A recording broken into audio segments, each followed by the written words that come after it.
Comenzamos el Distintos Parecidos del día. Estamos arrancando un nuevo debate, como todos los días en la pantalla de Señal U. Y en este caso, quizás lo vamos a poner en discusión. Pasó desapercibida la Cumbre de las Américas, la octava Cumbre de las Américas. Pasado viernes y sábado se realizó en Perú, ¿sí? Un contexto político en varios lugares de nuestra América Latina y también de Norteamérica, por supuesto, donde la corrupción fue el tema central y el contexto político, lo decíamos, Perú con un expresidente que renunció justamente acusado por un caso de corrupción. Luego otros contextos políticos están marcados en la no invitación a Maduro, presidente de Venezuela, con unas elecciones próximas. ¿Qué se definió, qué no se definió dentro de esta Cumbre de las Américas? La detención de Lula en Brasil, procesos judiciales por casos de corrupción, por ejemplo, en Argentina también, en Brasil, lo repetíamos. Bueno, ¿qué pasó en la Cumbre de las Américas? Todo eso vamos a estar hablando hoy en Distintos Parecidos. Eliminar la corrupción es el desafío central con el que rompió fuegos la octava Cumbre de las Américas. La corrupción en realidad se ha convertido en uno de los principales problemas de nuestra región. El presidente de Perú, Martín Vizcarra, propuso adoptar compromisos concretos ante la corrupción, conformando una alianza regional con tolerancia cero para enfrentarla con decisión. A la luz del caso Lavallato, que involucra sobornos a altos empresarios y políticos de la región. El hipopótamo corrupto. Para la organización alemana Transparencia Internacional, el populismo es la medicina equivocada cuando se trata de abordar la corrupción.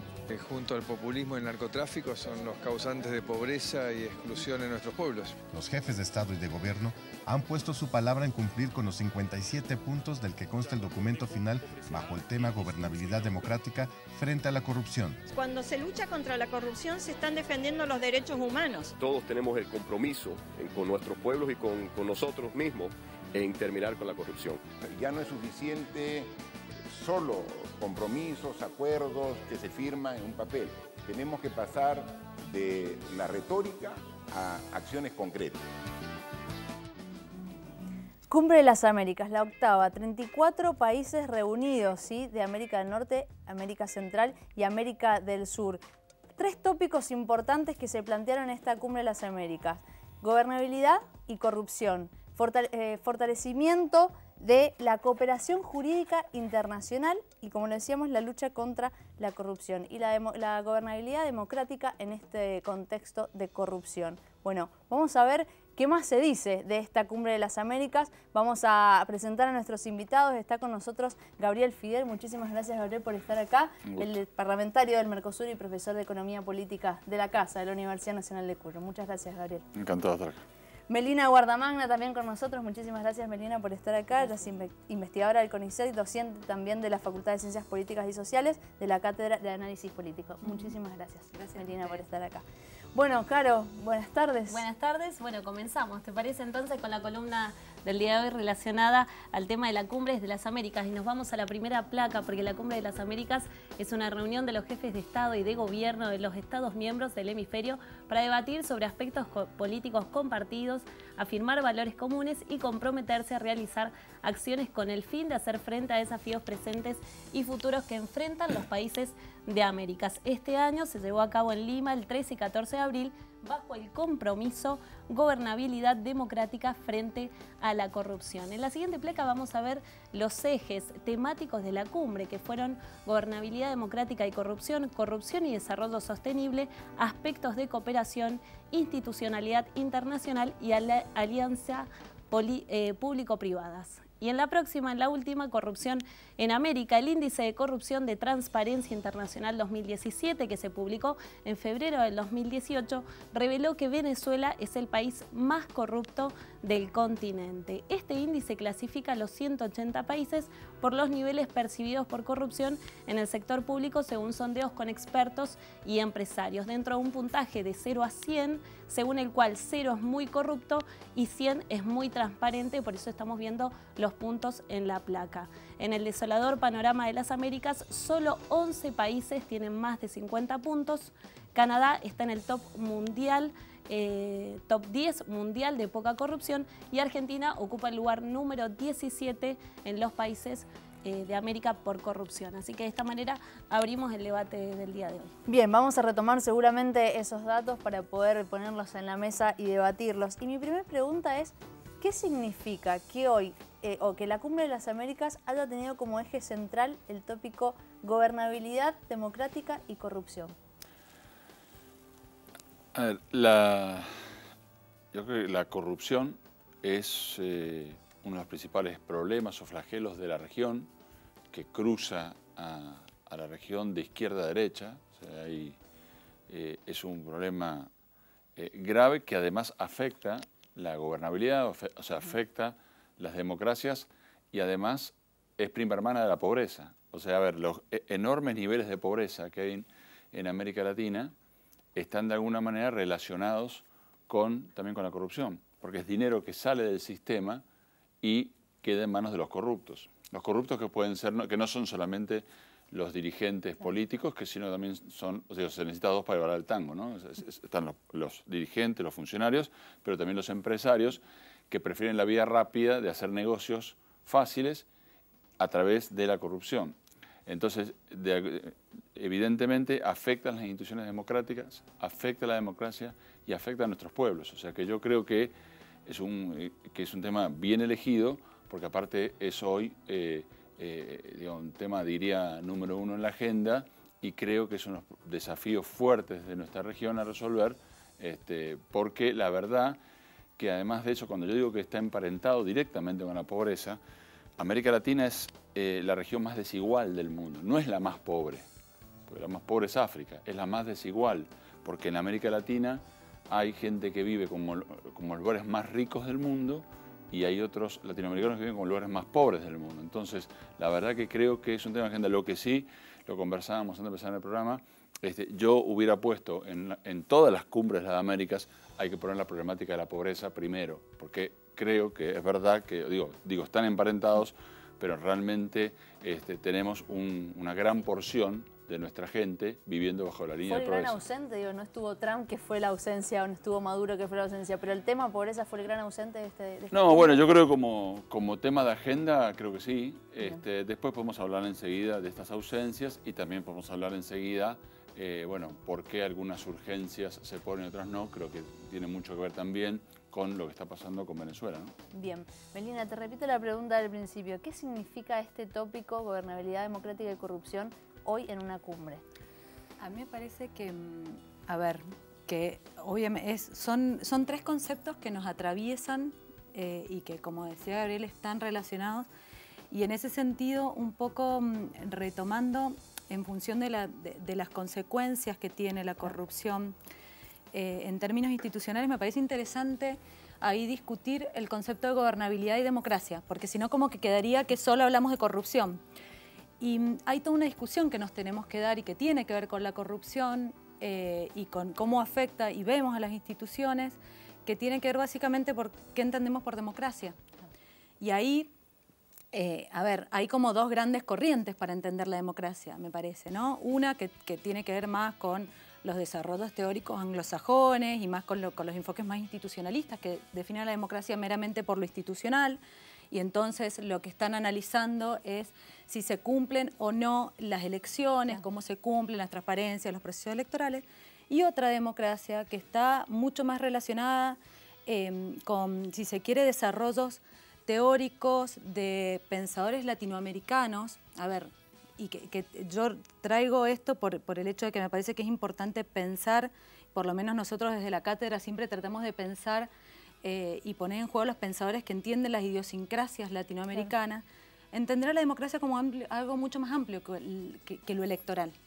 Y entonces ahí pones en juego el hecho de, ¿cómo, y retomando esto de la pobreza, cómo empleas las bases democráticas? Porque creo que y eso tiene que ver con la gobernabilidad. La gobernabilidad hace a que tengas ciudadanos que puedan ser parte de un sistema, que puedan acceder a determinados derechos.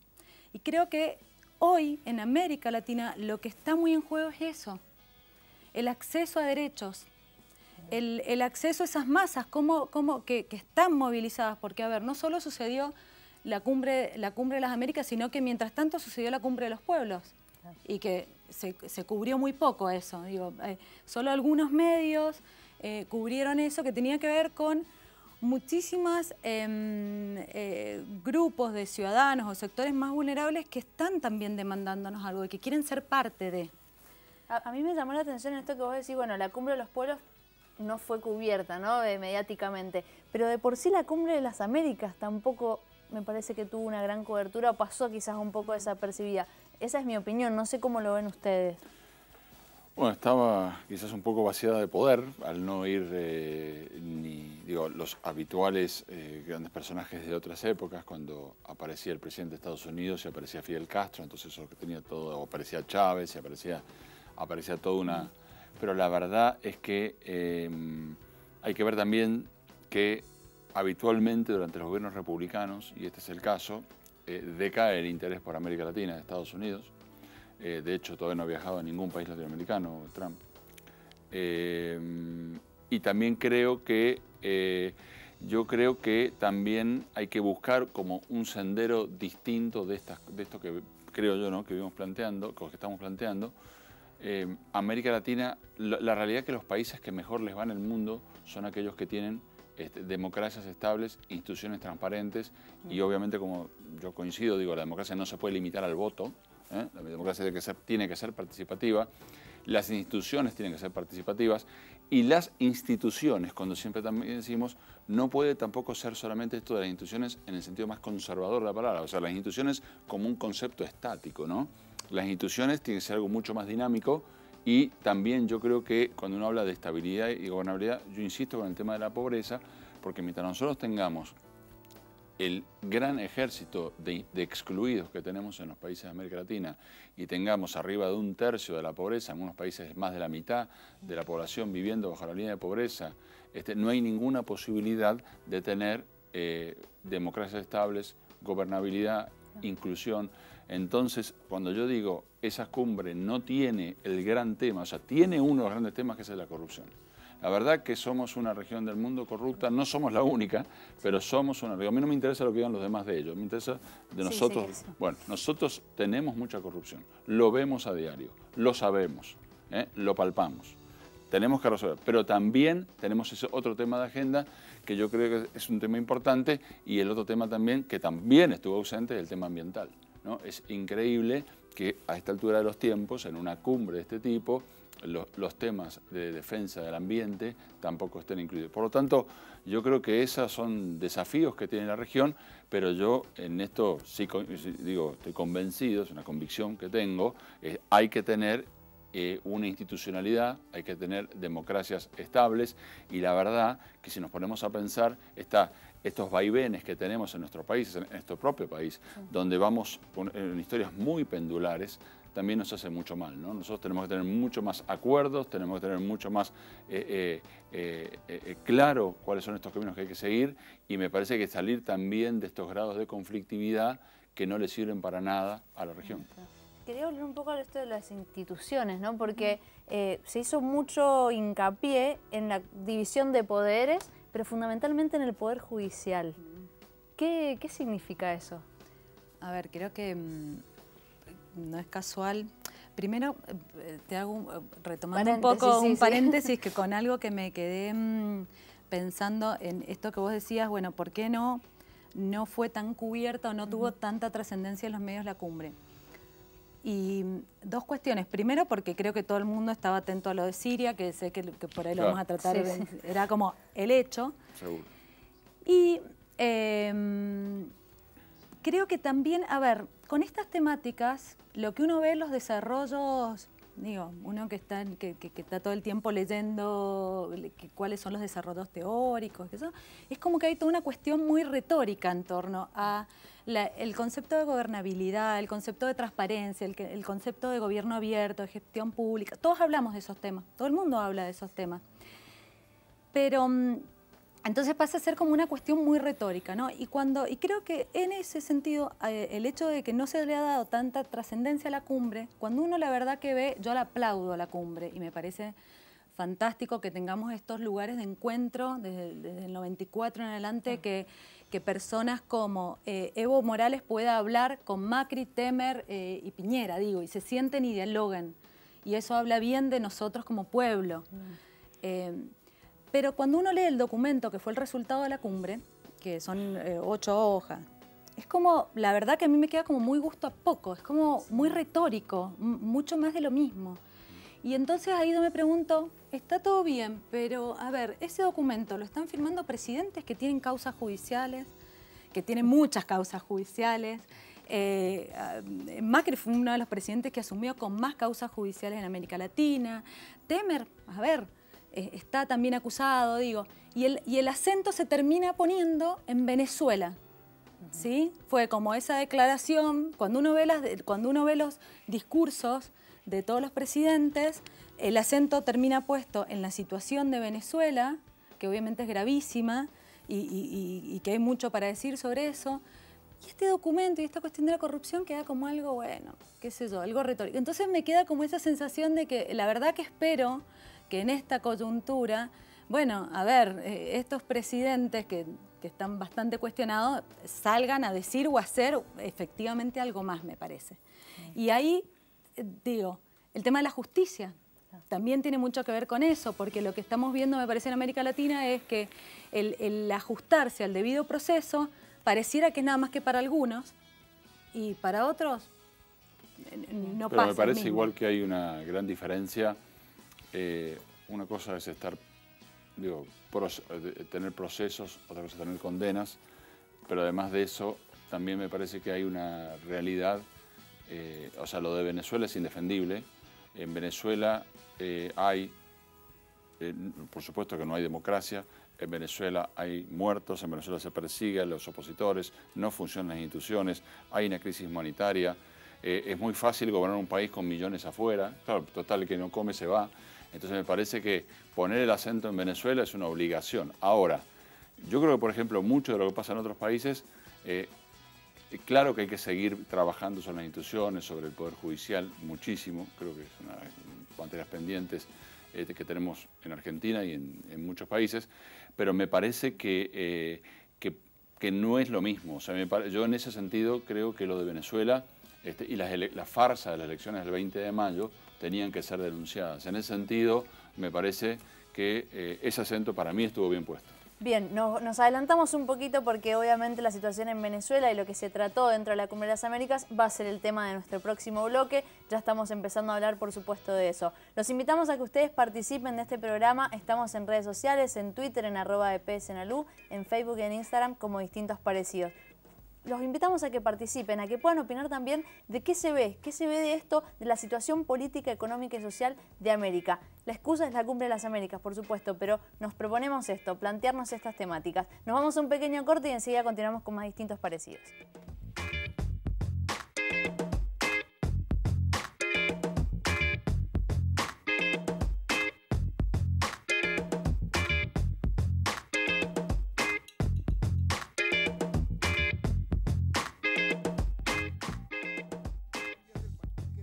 Sufre la desesperada situación que atraviesan los venezolanos. La verdad es que Nicolás Maduro ha convertido la democracia en una dictadura. Nos preocupa la grave situación en Venezuela que motivó la no participación de ese hermano país en esta cumbre. Creemos que la solución de la situación en Venezuela debe venir del pueblo venezolano. El rol de la comunidad internacional en la OEA debería ser de crear un marco en el que todos los actores de Venezuela se reúnan para encontrar una solución. Es indudable que en Venezuela no hay democracia, no hay Estado de Derecho, no hay respeto por los derechos humanos, ni tampoco están organizadas elecciones limpias, transparentes. La Argentina va a desconocer cualquier elección que surja de un proceso de este tipo. Eso no es una elección democrática. Bolivia condena categóricamente las sanciones unilaterales y las amenazas de invasión realizadas por el gobierno de los Estados Unidos en contra de Venezuela. Esperamos que sea posible para los propios venezolanos resolver la crisis de manera pacífica por medio del restablecimiento. Ustedes saben que las Cumbres de las Américas son una pérdida de tiempo terrible. Bien, lo decíamos al finalizar el bloque anterior, estamos hablando de las Cumbres de las Américas, de la Cumbre de las Américas pasada el viernes y el sábado pasado. Y obviamente la situación en Venezuela estuvo en la agenda de esta cumbre. Lo veíamos recién, Macri haciendo referencia a esta situación, Piñera, Temer, bueno, presidentes que en este caso han dicho que los comicios que se van a realizar el 20 de mayo se van a tomar como ilegítimas, ¿sí? No van a tener consideración. En esto no hubo consenso dentro de la cumbre. ¿Qué significa que no haya consenso con respecto a la situación en Venezuela? ¿Por qué? Eso. Pero ¿qué lectura hacemos de eso? Y todavía insólitamente hay quienes sostienen a Maduro, un presidente que hambrea a su pueblo, que está armando una farsa para el 20 de mayo, eso no es con dirigentes políticos opositores proscriptos. Yo soy parlamentario del Mercosur, si quieren les cuento lo que ha pasado con los parlamentarios venezolanos, que nosotros los sostuvimos en el Parlasur, toda la delegación argentina, sin distinción de colores, nosotros votamos a favor de que ellos está suspendida Venezuela del Mercosur, pero no del Parlasur. En el Parlasur siguen teniendo voz y voto, pero no pueden venir porque no los dejan. Les quitan los pasaportes, por ejemplo, hay parlamentarios opositores que les quitan los pasaportes, tienen que salir escondidos por tierra a Colombia para después conseguir un salvoconducto para llegar, ni siquiera tienen a veces los recursos para llegar.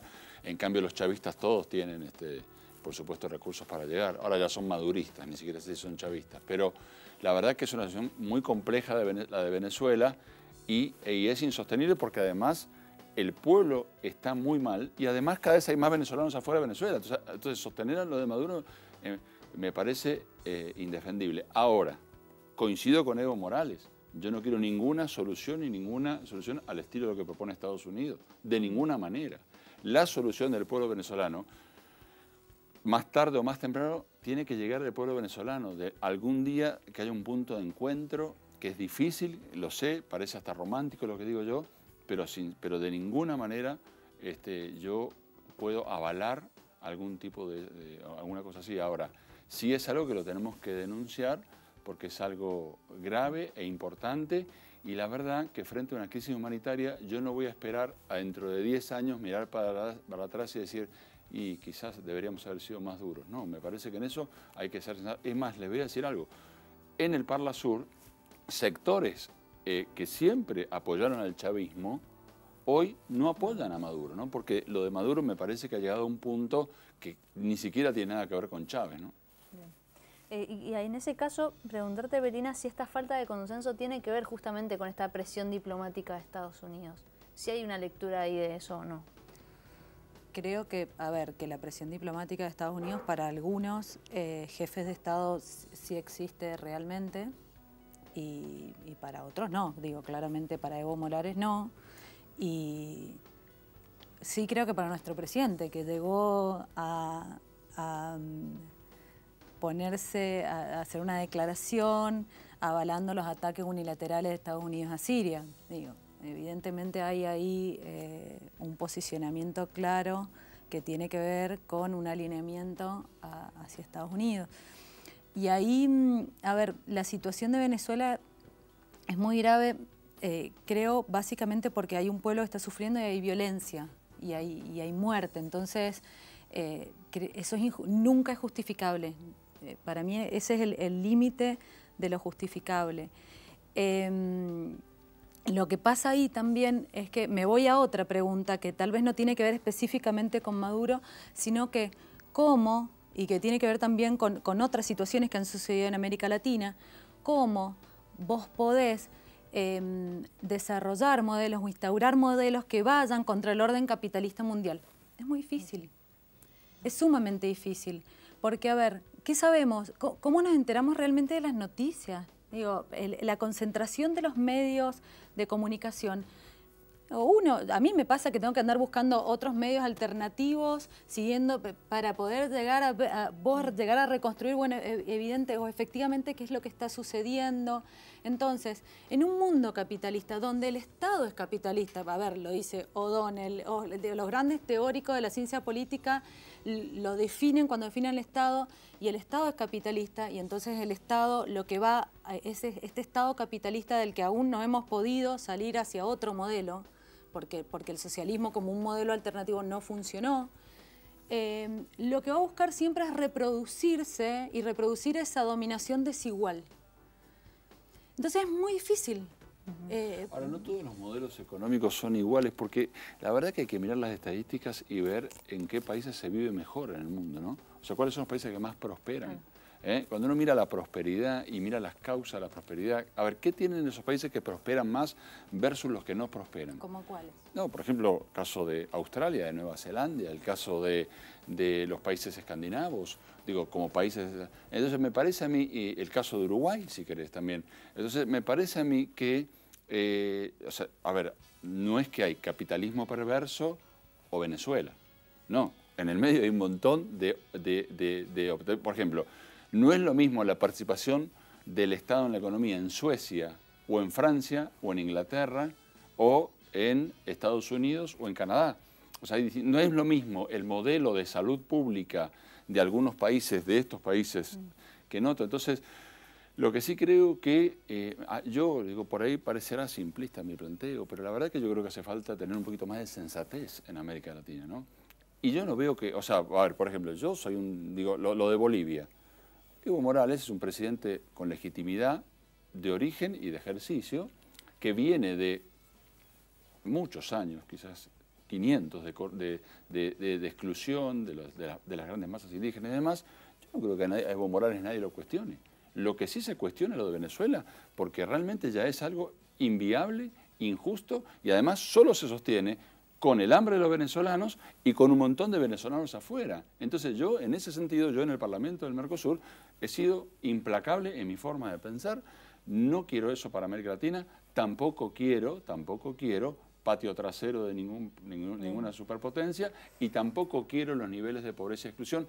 Y yo creo que el problema de América Latina, y también hay muchos teóricos que hablan de esto, es que son países que han funcionado con élites, con minorías que han excluido, han funcionado excluyendo a las mayorías del bienestar. O sea, son minorías que han creado instituciones, algunos le llaman instituciones extractivas, o sea, instituciones que funcionan apropiándose, sobre todo utilizando sistemas de corrupción para apropiarse de la riqueza del pueblo, de las mayorías. Entonces, este es el gran problema de América Latina. Claro, eso es lo que llevó, por ejemplo, a que pase lo que hoy pasa en Venezuela, porque para ser justos también, hoy lo que tenemos en Venezuela es porque antes también hubo un sistema corrupto que terminó en esto. Entonces, lo que me parece que tenemos que tratar de tener otro tipo de diálogo y otro tipo de camino. No es que yo planteo terceras vías, pero sí creo que hay que buscar otras vías, ¿no? Porque no es lo mismo en todo lugar del mundo, ¿no? No es lo mismo Inglaterra que Francia, no es lo mismo Suecia o Holanda que otro. Pero no es lo mismo tampoco tener a Estados Unidos arriba, ¿no es cierto? No, por supuesto, no, bueno, pero ahí se plantea una cuestión, vos mismo lo decías, esto, Gabriel, el hecho de las élites que son las que históricamente han manejado el poder político, sobre todo con corrupción en nuestra región. ¿Cómo haces efectivamente para que puedan surgir modelos que tengan que ver con estas palabras de la cumbre? Gobernabilidad y democracia, pero democracia entendida como ampliemos la base. Bueno, y hoy por hoy, cuando vos tenés, cuando vos tenés un gobierno que lo que está haciendo es achicar presupuesto en ciencia y técnica, cerrar colegios, atacar a la educación, por ejemplo, que es la base de tener un pueblo. Si vos querés ampliar la democracia, ¿cómo vas a ampliar la democracia si no es con un pueblo a través de la educación del pueblo? Eso de verdad que es así, pero también hay que, o sea, a ver, hay que invertir, yo en eso coincido totalmente, hay que invertir en investigación, en educación, es lo que yo pienso, lo que piensa mi partido, pero además de eso, también hay que tratar de tener una educación y una salud que realmente le respondan a las necesidades de la gente. Hay que trabajar en eso. Yo creo que así es la educación y la salud lo que incluye a la gente. Pero lo que digo es, los grandes consensos tienen que partir y la fortaleza institucional tiene que partir a partir de este consenso. Lo que yo no veo, lo que veo es que pasamos de una década a la otra, a veces gobernados por el mismo partido, como pasa en Argentina, pasamos de una década, miren, en Argentina el mismo partido gobernó en la década del 90 y en la década siguiente y con modelos totalmente diferentes. Hay que tratar de tener más estabilidad, hay que tratar de tener un proyecto de largo plazo, incluyendo las mayorías. Yo coincido con eso, pero me parece que por ahí es mucho discurso y poca concreción. Pero ¿es propicio hoy un proyecto a largo plazo en la América Latina que tenemos hoy? Es necesario, es indispensable. Sí, por lo menos en torno a temáticas, creo que son a temáticas que son puntuales, sí, es necesario acordar, o sería muy necesario acordar determinadas Pero con las condiciones políticas y las actuales, figuras políticas que hay, ¿se puede lograr? Pero tienen que ser, a ver si coinciden. Yo creo que el día que demos el gran salto cualitativo, va a ser el día que las instituciones son más fuertes que un presidente de turno. O sea, el día que nosotros podamos, como pueblo, construir instituciones, cuando digo instituciones no digo los edificios. Las instituciones las hacemos nosotros. Por eso, los hombres. no, bueno, instituciones, sociedad civil fuerte, participación ciudadana fuerte, reclamo. Creo yo que las nuevas tecnologías nos llevan hacia eso. Me parece que cada mes, cada año vamos a ir viendo más transparencia porque no se van a poder escapar más. O sea, la gente va a saber cada vez más. Entonces, eso va a llevar, yo creo, un gran cambio cualitativo. Y me parece que sí, yo creo que tenemos que construir eso. Y repito, y coincido con Melina en eso, no hay democracia si hay 30% de pobreza y en algunos países de América Latina 55 y 60. No hay democracia, porque ¿sabes qué? No le sirve al que está fuera del sistema, las instituciones, ¿sabes qué? Ni las ve. Entonces creo que eso es uno de los grandes desafíos de América Latina. Pero no, ahí, ¿sabes qué? Pensaba que en realidad creo que esa agenda común se va armando desde la gente. Se va armando, hoy en día lo que uno ve es que se va armando desde abajo, desde las bases hacia arriba. Y creo que eso es lo que realmente puede dar a perdurar en el tiempo. Veamos el tema de lo que pasó el 8M. Lo que está sucediendo en torno a la discusión, en torno a la legalización del aborto, a temáticas que tienen que ver con todo lo que tiene que ver con lo ambiental, el agua, el tema de los recursos. Bueno, digo, me parece que la gente movilizada, Mendoza es un gran ejemplo de eso, es una ciudadanía que en torno a los temas ambientales demuestra una gran movilización. Argentina es un gran ejemplo de eso. Y creo que por ahí puede ir como más la cuestión, ¿no? Que lo que estamos viendo es que hay una sociedad civil muy movilizada para defender cada vez más y para defender más derechos. Qué sé yo, pasan estas cuestiones como, no sé, también los recortes en todo lo que es ciencia y técnica, y todos los investigadores te vas poniendo, van habiendo acuerdos en ese sentido. Entonces creo que por ahí va la mano. No esperemos que desde arriba, ni de que ninguna institución sea la que lo logre, porque nada, lo que se ve en la Cumbre de las Américas es como eso, mucha retórica. Creo que hay que darle como mucho más sustento a lo que está pasando y ponerle atención a lo que está pasando con la ciudadanía. Bien. Bueno, no vamos a hacer el corte, pero... Bueno, y la verdad también para los que defendemos el Estado, algo que no se dice, que habitualmente no se dice, que es que el Estado funcione bien. Yo creo que en ese sentido en Mendoza el gobernador Cornejo ha sido muy claro. O sea, vos querés un Estado que funcione, tenés que poner el orden en el Estado y tenés que prestar buenos servicios. Por ahí parece algo elemental, pero viste, vos podés tener un presupuesto gigantesco y lo gastás mal, el ciudadano no va a tener los resultados que necesita. O sea, el ciudadano necesita que el Estado funcione bien. Me parece que ese también es otro de los desafíos, ¿no? Tenemos que tener un Estado que funcione bien. Nosotros en nuestra universidad pública tenemos que hacer que nuestra universidad sea la mejor, que funcione bien, comprometernos todos en esto. Después cada uno piense como quiere, pero tenemos que trabajar todos juntos en eso. Y seguir luchando porque sea pública y gratuita. Por supuesto. Bueno, nos vamos a quedar con esas dos intervenciones. Por supuesto, todo el bloque interesante. Empezamos hablando de Venezuela, pero claramente esto va para seguir hablando mucho más. Así que los invitamos a que ustedes se queden en el próximo bloque, que participen en nuestras redes sociales. Estamos en Facebook y en Instagram como Distintos Parecidos y en Twitter como @dpsenalú. Nos vamos a un pequeño corte y enseguida continuamos con más.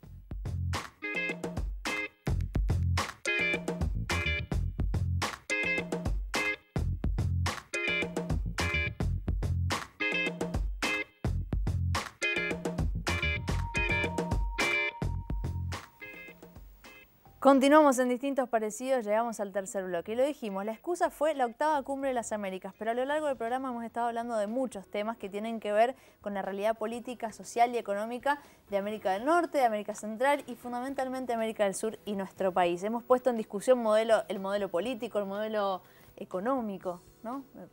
Ustedes corríjanme si estoy diciendo algo mal, pero me parece que vamos por ese lado, ¿no? Que nos estamos pensando desde ahí. Y ahora sí quería focalizar un poquito más en Argentina. ¿Qué pasó con esta presencia de Mauricio Macri en esta Cumbre de las Américas? ¿Cuál fue su objetivo? ¿Qué se trajo? ¿Qué se puede sacar de ahí? ¿Qué balance se hace? Creo que fue una cumbre opaca, con poco avance, y me parece, bueno, el presidente más que nada sentó posición sobre el tema de Venezuela, que es algo que yo coincido, como ya lo he dicho recién. Lo que sí creo es que como argentino y como parlamentario del Mercosur, cuando yo digo que me quedo con gusto poco es porque, y con lo que trataba de decir recién, y lo que trato de hacer en el Parlamento, es luchar por una nueva agenda para la región. Mira, la integración no es entre gobiernos amigos, la integración es entre pueblos y estados. Los procesos de integración no pueden ser, si son solamente entre gobiernos amigos de turno, duran lo que duran los gobiernos amigos de turno. Los pueblos, en su proceso de autodeterminación, tienen derecho a tener el gobierno que quieren. Pero lo que nosotros tenemos que construir, de hecho, el esfuerzo grande que se hizo a partir de los años 60 con la LALC y después la ALADI, que fueron mecanismos de integración que se forjaron en América Latina, y que a partir de ellos, de hecho, el Mercosur y todos los acuerdos de Alianza del Pacífico, todos los acuerdos tienen en cuenta esto que te digo. Nosotros tenemos que tratar de ir hacia una región, y por eso antes te decía si existe realmente una agenda continental, pero yo sí creo que existe una agenda sudamericana y hasta latinoamericana, donde nosotros tenemos que ir a un proceso de integración más amplio, donde comerciemos más. Si yo te digo, por ejemplo, que Sudamérica es una de las regiones del mundo donde hay menos volumen de comercio interno. Por ejemplo, en Europa estamos hablando de arriba del 60%, del 60%, en Asia arriba del 50%. Nosotros tenemos un volumen de comercio regional de 18-19%. Tenemos muy poco volumen de integración. Hoy en el mundo se habla de cadenas globales de valor porque las empresas, ya vos sabés que vos compras un auto argentino y es relativo, porque compras un teléfono argentino es relativo. Hoy tenemos muy poco grado de integración en la región. Entonces, para mí ese es el desafío. Yo quisiera una cumbre donde trabajemos en eso, y repito, y donde no sea un problema si gobierna A, B o C, si gobierna Bachelet o Piñera, si gobierna el Frente Amplio o los Colorados en Uruguay.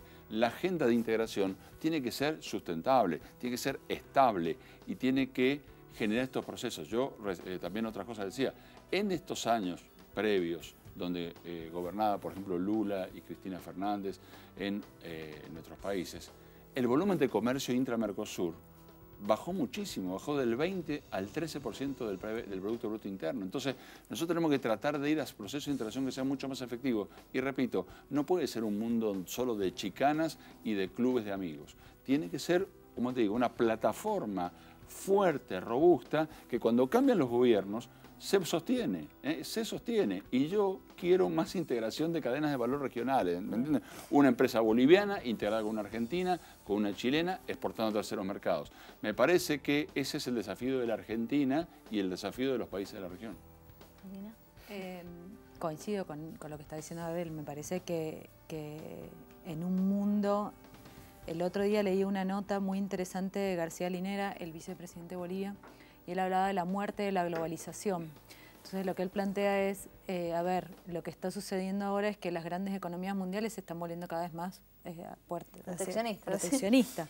Gran Bretaña saliéndose con lo del Brexit, el modelo de Trump. Entonces creo que en este contexto actual, sí, tenemos que ir hacia eso, a definir, a poder encontrar dentro de las economías regionales y la asociación de las economías regionales un mayor nivel de desarrollo. Creo que que Macri, que nuestro presidente no nos tiene, lamentablemente no tiene en vista lo que vos, Gabriel, estás planteando. No es así. Por lo menos lo que se demostró en la cumbre, porque básicamente los temas económicos tuvieron que ver con Macri de la agenda de la cumbre. Bueno, no a Macri. No, pero yo hablo, no vamos a poner Macri, pero la agenda de este gobierno me da la impresión de que no apunta a lo que vos estás diciendo. Un gobierno está buscando abrir acuerdos con los países de la región y también con muchos países del mundo. Bueno, en esta cumbre lo que se quedó demostrado es que tenía que ver con los intereses, con ver si se lograba destrabar, si el cupo que Estados Unidos nos iba a permitir de exportación de aluminio y de acero iba a ser fueron los temas económicos básicamente. Todos los gobiernos, Melina, en este, en el anterior, pero fueron los temas económicos, no leí, mirá que estuve leyendo bastante la cumbre, diciendo todo esto, que se planteara la posibilidad. No es la política exterior. No, pero sí es la ventana para. No estoy de acuerdo en eso porque si este gobierno está haciendo muchísimo más por ampliar el comercio de Argentina con el mundo que lo que hizo el gobierno anterior. Y es más, y con los países de la región. Como te digo, hay una recuperación del comercio comercial. ¿Bajo qué condiciones? Porque, a ver, el hecho de, por ejemplo, que ha sido algo que ha sido bastante cuestionado, de hecho hay provincias que creo que no lo van a permitir, la importación de carne de cerdo de Estados Unidos. Eso fue un problema coyuntural del año pasado y un tema puntual. A ver, mira, también de vuelta yendo a los números. Nosotros tenemos unos porcentajes de apertura comercial más bajos del mundo. Y tenemos el más bajo, casi uno de los más bajos de América Latina. América Latina está en un promedio de 23-24%, estamos alrededor del 11-12%. Para que te compren también, o sea, nosotros tenemos que vender y comprar, pero la realidad es que nosotros tenemos que estar adentro del mundo. Yo en ese sentido me parece injusto y te repito, y también me parece, mira, el tema de el bajo nivel de exportaciones que tiene Argentina también tiene que ver con la pobreza. Argentina exporta muy poco. Argentina no es competitiva, Argentina tiene que ser más competitiva. Tenemos que trabajar en eso, en las políticas mesoeconómicas, ayudando a nuestras pymes a que sean más dinámicas. Digo, este programa no es eso. Pero la realidad es que yo lo que digo, insisto, y no es que yo sea un romántico, pero hace falta más converger en políticas en común, más hacia eso. Claro que no hay gobierno perfecto. Este gobierno no es perfecto. Este es un gobierno que tiene defectos y aciertos. Pero la realidad es que tenemos que tener un grado... ¿Está esa voluntad? Pero por supuesto. Pero más allá de Macri... A mí me parece que yo coincido. Se está si recuperando queremos más comercio con presencia en el mundo, tengámosla desde una posición de fortaleza. Parece que cuando vos estás implementando políticas que van en detrimento del desarrollo dentro del país. ¿Pero quién dijo eso? ¿Cómo quién lo dijo? Pero si nosotros cuando vos estás recortando el último en ciencia, quinquenio de Cristina Fernández, el técnica. último quinquenio de Cristina Fernández de 2015 fueron años de involución. La Argentina en 2015 era una Argentina que no crecía. Esa es la Argentina que entregó el gobierno anterior. Entonces también seamos sinceros. Yo entiendo que no hay que hablar todo el tiempo mal del gobierno anterior porque aparte no me gusta, no es mi estilo. Pero la realidad es que no podemos echarle la culpa. Que no le encuentre la vuelta a la inflación a este gobierno, es verdad. Pero que el gobierno anterior también gobernó con inflación, también es verdad. Bueno, en la Cumbre de las Américas, Macri dijo exactamente en 2 años bajamos 21 posiciones en el ranking mundial de corrupción. De alguna forma tiene que ver. ¿Qué análisis haces de eso, Melina? Mira, a mí, más que eso, me llamó muchísimo la atención en el discurso de Macri respecto a la corrupción, cómo plantea como sinónimos corrupción y populismo.